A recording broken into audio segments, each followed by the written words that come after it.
namazdan qabaq görsən azan verilir. O azan insanları namaza nədir? Çağırışdır. Məsələn, 3 dəqiqə, 5 dəqiqə, Allahu Ekber, Allahu Ekber.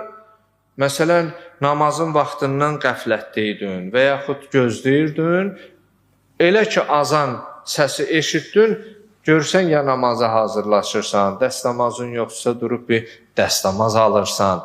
Bir sözlə, necə azan namaza çağırışdır, və əzzin, aramızda elm əhli olan qardaşlarım, ruhani tələbə yoldaşlarım var, onlar bilir.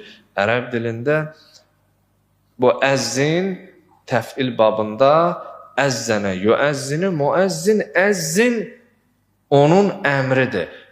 Həzrət İbrahim əleyhissalama buyurur ki, insanlar arasında həcc üçün çağırış et. وَأَزِّمْ فِي النَّاسِ بِالْحَجِّ İnsanlar arasında həcc üçün çağırış et.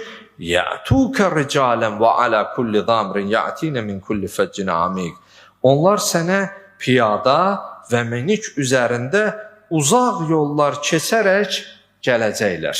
Deməli, bu ayədə Allahın Həzrəti İbrahim əleyhissalama verdiyi bir əmrdir ki, insanları çağır. Və bu çağırışın cavabı hər bir müsəlman üçün buna cavab vermək, Allaha doğru yönəlmək və cavab verən hər bir kəsdə Allahın qonağı hesab edilir. Çünki Həzrəti İbrahim Peyğəmbərə bu çağırışı etməsinə əmr edən kimdir?